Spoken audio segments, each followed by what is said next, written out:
Avec Sophonie, je vous rappelle qu'on en profite pour se poser et faire une petite mise en point. On a commencé hier avec une mise en point, un rappel des grandes lignes historiques des deux royaumes du Nord et du Sud. Aujourd'hui, deuxième mise en point sur quelques erreurs communes que l'on peut rapidement faire quand on écoute les prophètes. Et ça vous fera une bonne introduction à la lecture d'aujourd'hui. Première erreur, passer trop rapidement sur les oracles contre les nations d'alentour. Édom, Moab, Aram, etc. Et nous, on se dit, moi ça m'intéresse pas. Moi, ce qui m'intéresse, c'est les Israélites, c'est pas les nations à côté. Erreur. D'un point de vue géopolitique, ces oracles contre les nations vous soulignent que les difficultés que rencontrent les Israélites sont les difficultés de tout le monde, de tous ces petits États qui ont profité de la parenthèse ouverte avec le déclin des grands empires hittites et égyptiens, et cette parenthèse est en train de se refermer, et ils s'en aperçoivent pas. La question, c'est comment est-ce qu'ils vont survivre alors que les grands empires mésopotamiens sont en train d'arriver. C'est toute la question, comment vous allez survivre dans un empire qui est plus grand et plus puissant que vous. C'est là où vous retrouvez tout l'intérêt d'essayer de rendre la religion d'Israël plus universelle. Mais ces oracles contre les nations ont aussi une signification religieuse. 1. Elles permettent d'avertir Israël. Ce qui est en train d'arriver autour de vous, c'est ce qui vous arrive à vous. Et 2, ça rappelle aussi que normalement, Israël est censé sortir par le haut de cette crise et rayonner sur les autres nations par sa religion. Une religion pure, une religion morale, une religion destinée à s'étendre à la terre entière. Et même, pourquoi pas, convertir ces empires qui vont venir les conquérir. C'est les oracles qui vous rappellent que les nations convergeront vers Jérusalem. Sauf que, en ce moment, à entendre d'ailleurs et les prophètes et les rois, ça sent plutôt bon le provincialisme religieux. Et c'est tout l'intérêt de ces oracles contre les nations, qui vous rappellent que l'exigence morale d'Israël doit aussi s'étendre aux autres nations. Et c'était tout l'intérêt d'un livre précisément comme Jonas. Et ces oracles contre les nations, vous allez les retrouver là. Bon, on continue notre mise en point. Deuxième erreur que l'on pourrait faire en écoutant les prophètes. L'impression que Dieu cherche à se venger. Comme si Dieu était énervé et qu'il en faisait une affaire personnelle, un peu vexé. Ah, vous n'avez pas voulu écouter ma voix, très bien, je tape du poing sur la table et je détruis tout. Bon, c'est pas comme ça qu'il faut prendre les oracles qui parlent de vengeance, de purification, de restauration. Et c'est même pas comme ça qu'il faut non plus comprendre les malédictions qui étaient annoncées par Moïse. Souvenez-vous, plan A, vous suivez ma loi, tout se passera bien, je bénirai vos récoltes. Plan B, vous ne suivez pas ma loi, ça se passera mal, je vous maudirai, vous serez envahi. En fait, alors il y avait un film comme ça. Il y avait un héros qui tournait vers l'autre héros, il lui disait c'est quoi ton plan B? Et le héros lui répondait je n'ai pas de plan B. Mon plan B, c'est de faire en sorte que le plan A fonctionne. Le plan B de Dieu, c'est pas d'amener le malheur, le désastre et la malédiction. Le plan B de Dieu, c'est de mettre Juda et Israël dans une situation telle qu'il n'ait pas d'autre choix que de revenir à Dieu pour appliquer le plan A. C'est la parabole du fils prodigue. Si vous êtes un père de famille et que vous voulez que votre fils retourne vers vous, vous le laissez partir dans son malheur et dans sa misère, quitte à ce qu'il mange un jour des caroubes et que là, se rendant compte, il revienne vers vous. Ça, malgré les apparences, c'est une preuve d'amour. Ce qui nous amène à la troisième erreur quand on parle de colère et de jalousie. Et le mot de jalousie revient souvent dans Sophonie. Je déverserai sur eux l'ardeur de ma jalousie. La jalousie ici, c'est comme la colère en Dieu. C'est pas de la mesquinerie, ça exprime l'intensité de son amour pour nous. Quand Dieu nous dit qu'il nous aime, ça veut dire qu'il nous aime vraiment et que c'est pas un petit amour, petite maison dans la prairie. C'est la passion, c'est la folie. On sait pas pourquoi. Incompréhensible, ne cherchez pas. Personne ne sait pourquoi est-ce que le créateur de l'univers, pourquoi est-ce que à ses yeux, nous avons autant de valeur. Et la jalousie de Dieu, c'est ça. Comme si un père de famille disait à propos de sa fille « Je suis jaloux du temps que je veux passer avec ma fille ». Alors là, on enlève de sa vie tout ce qui va pas, on essaye de mettre le boulot de côté, on essaye de faire en sorte d'avoir du temps libre pour passer du temps avec ses enfants parce que c'est ça la jalousie d'un père pour son fils. Ça veut pas dire qu'on veut le garder pour lui, il va vivre sa vie, mais ça veut dire qu'il est tellement précieux qu'on veut chérir chaque instant avec lui. Je reprends ça de Phil Moore, dont je suis en train de lire le livre, le commentaire sur les prophètes mineurs, et je trouve que c'est assez juste. La seule chose que je rajouterais, c'est ce sentiment de transcendance, la sainteté en Dieu qui exprime l'intensité, la puissance de son amour, et je ne sais pas pourquoi, c'est ça ce qu'il veut mettre en nous. Il veut que nous soyons d'une même transcendance, d'une même sainteté, et ça, c'est la jalousie de Dieu. Et à travers toute la violence des images qui sont employées, c'est pas tellement la colère qu'il faut sentir. C'est l'intensité, la folie, la passion amoureuse. Je sais pas. Je sais pas. Je sais pas pourquoi est-ce que Dieu nous aime à ce point que s'il fallait détruire et le ciel et la terre simplement pour à nouveau nous serrer dans ses bras et remettre dans notre cœur la flamme de son amour transcendant qui est la sienne, il le ferait sans aucune hésitation. Ça nous ramène à notre tout premier prophète, Osée. C'est l'image d'un Dieu qui nous aime comme un mari aime sa femme. Bon, bah là on n'est pas chez Osée, on est chez Sophonie, mais c'est toujours la même théologie.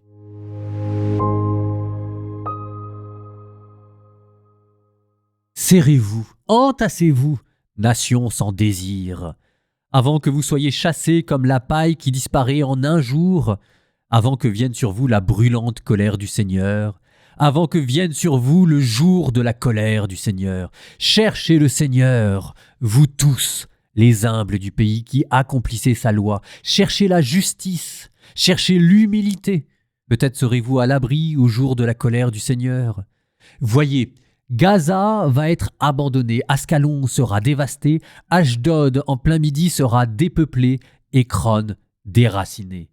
Malheur aux habitants des bords de la mer, à la nation des Crétois.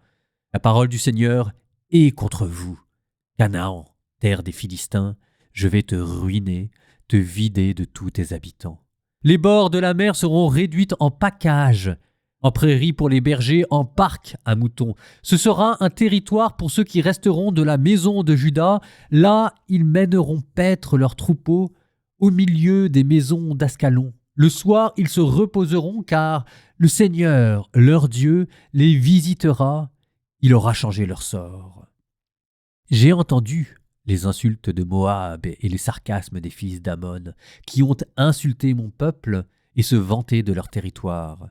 C'est pourquoi, par ma vie, oracle du Seigneur de l'univers, Dieu d'Israël, Moab deviendra comme Sodome, et les fils d'Ammon comme Gomorrhe, le domaine du chardon, un monceau de sel, une terre à jamais désolée. Le reste de mon peuple les pillera, ce qui subsistera de ma nation en héritera.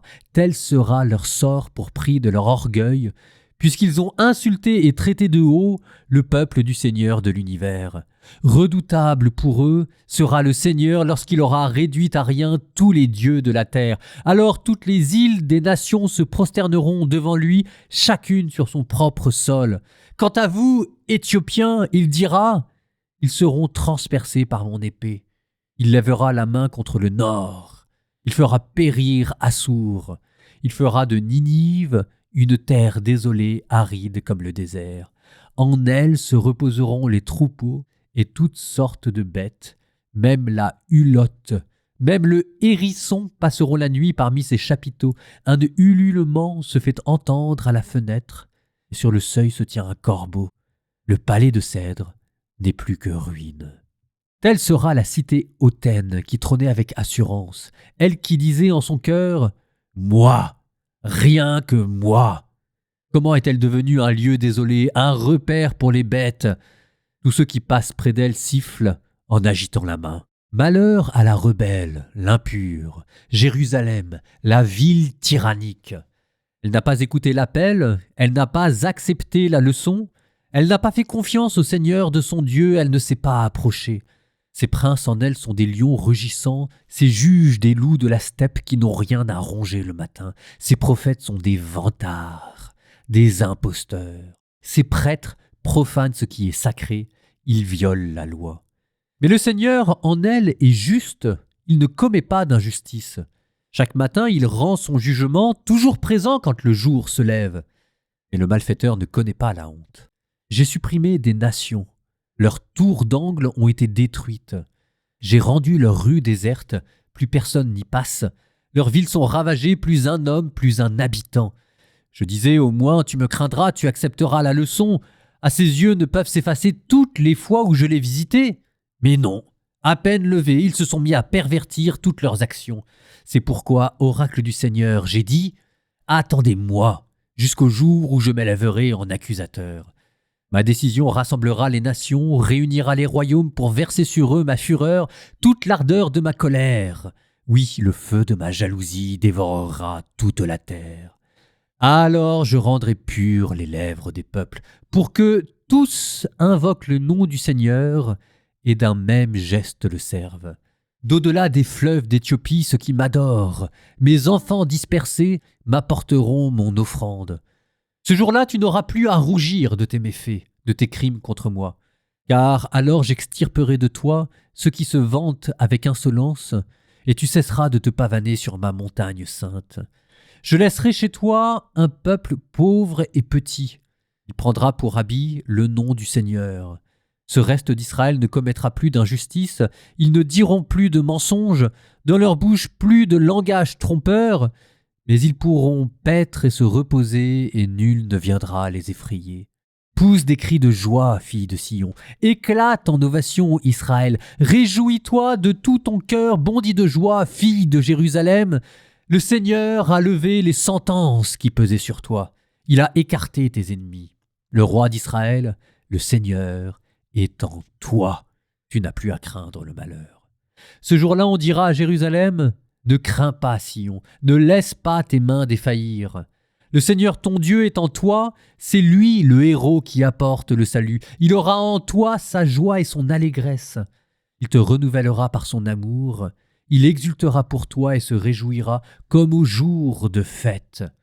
J'ai écarté de toi le malheur pour que tu ne subisses plus l'humiliation. Me voici à l'œuvre contre tous tes oppresseurs. En ce temps-là, je sauverai la brebis boiteuse, je rassemblerai celles qui sont égarées, et je leur donnerai louange et renom dans tous les pays où elles auront connu la honte.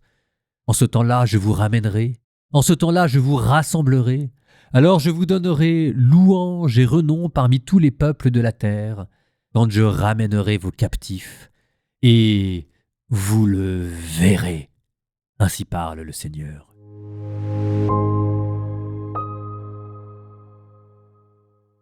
La jalousie de Dieu, la puissance des images. Nous terminons par une prière. Au nom du Père et du Fils et du Saint-Esprit. Amen. Seigneur, toi qui m'aimes au point de vouloir remuer et la terre et le ciel jusqu'à me retrouver. Toi qui m'aimes comme un berger serait prêt à laisser 99 brebis pour me retrouver, comme une femme serait prête à mettre sans dessus-dessous toute sa maison pour une simple petite pièce de centime. Seigneur, moi qui ne suis rien, toi qui es tout, et qui veux mettre ton tout dans mon rien, l'ardeur de ta transcendance, la bonté à l'état pur, le feu dévorant de ta sainteté en moi, qui ne suis qu'un mortel, un pécheur, un rien du tout.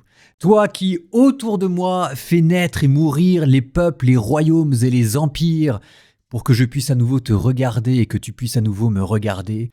Seigneur, je suis perdu dans cette histoire qui me dépasse. Je te demande de prendre pitié de moi, parce que je ne sais pas, je ne comprends pas, je suis perdu dans un monde qui n'est pas le mien. La seule chose que je sais, Seigneur, c'est que loin de toi, je ne retrouverai jamais et le repos, et la paix, et le bonheur, et pourtant, je n'arrête pas de le chercher loin de toi. Seigneur, je t'aime quand même malgré tout, malgré ce que je suis. Pardonne-moi.